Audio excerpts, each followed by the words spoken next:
எப்பவும் குழந்தையோட நடை உடை பாவனைகளை பற்றி சொல்லிக்கிட்டே இருக்கக்கூடாதான். அதுவே கூச்ச சுபாவத்தை கொண்டுட்டு வந்துடுமா.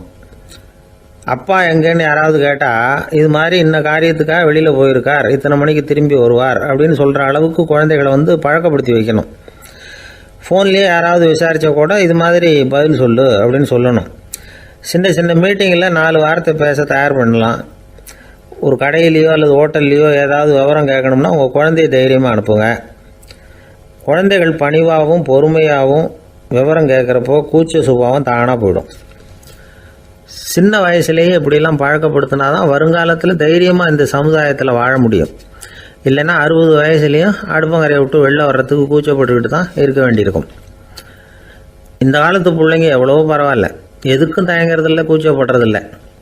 ஒரு அம்மா அடுப்பங்கரையிலேருந்து சத்தம் போட்டாங்க, டேய் ராமு, தயவு பண்ணி அந்த டிவியை நிறுத்துறா, அந்த பெண்ணோட குரல் மகா மோசம், அடுப்பங்கரையில் இருக்கிற என்னாலேயே அதை சகிச்சிக்க முடியல அப்படின்னாங்களாம். உடனே பையன் கொஞ்சம் கூட தயங்காமல் பதில் சொல்கிறான், அம்மா இந்த குரல் டிவியிலேருந்து வரல, எழுத்த விட்டு மாமி தான் இங்கே வந்திருக்கிறாங்க, அவங்க தான் இப்போ என்னோட பேசிக்கிட்டு இருக்கிறாங்க அப்படின்னு நானும்.